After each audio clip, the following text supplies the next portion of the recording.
Good afternoon mga idol.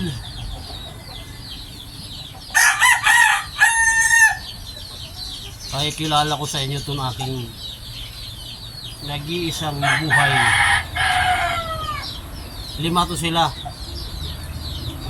Yung 4 ginawang pulutan ng mga daga. Buti na lang naka-escape tong isa.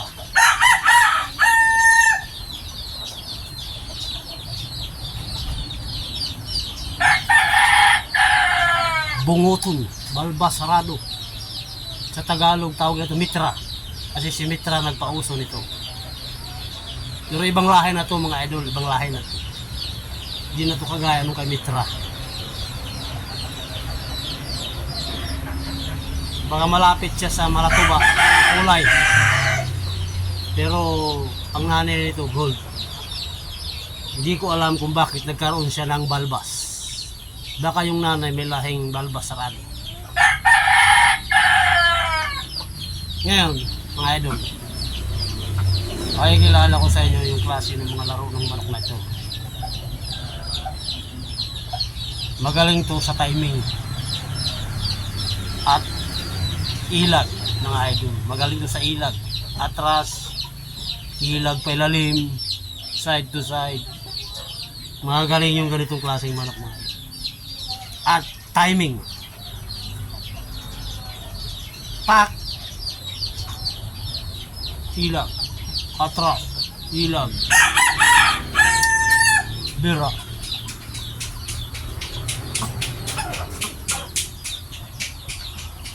Magaling din to sa opensa. Bagong turobo lang yung kanyang balahibo mga idol. Pati lalim buntot. Kasi ano lang to, bago lang to eh. Nag-aapat na buwan pa lang. So, tinan mo ang lit pa ng kanyang palong. Ang lit pa. Kaliskis. Maganda kaliskis mga idol. Ngayon ko lang nakilatis to kasi medyo may lap pa eh. Saka ngayon ko lang to itinali.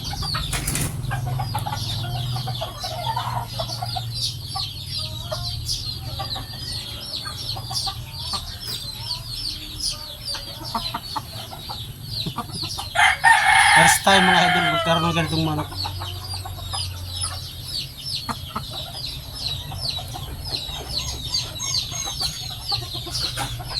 Matso balbasarado. Dito tatawag bunguton mga idol, bunguton.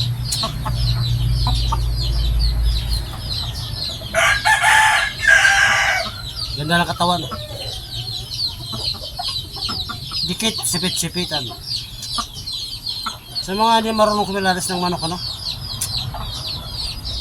O sa unang tingin, kawaliin, kapayasin, papayakin. Pero hindi. Pag sa mga marunong, pag nahawakan to, gaganong kagad yung kamay niya, no? Sipit-sipitan, gaganda ng ano yan. Oy! Doon magkakalaman na hindi ito pang-ulam. Pwede naman pang-ulam, gusto mo eh. Ibig sabihin eh, wala nito, mayroon tong magandang lahi.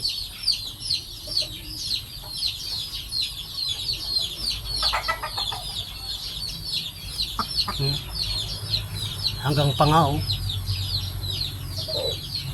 hanggang tinga yung balbas. Mga after 2 months, maganda na pumurma to. Magsimula pa lang itong tumilaok, mag-4 na buwan pa lang. Kailan lang to? Kinulutan ng daga yung kapatid nito, sayang. Hindi, makakaanak naman ito eh, magkakaroon ng lahi. Yan! Kilalanin yung maigi si Bunguton. Pula mata mga idol, pulang-pula mata.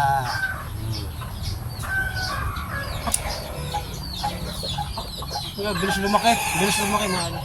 Yun, yun lang muna mga idol. Update ko lang kayo na meron ako ng ganito.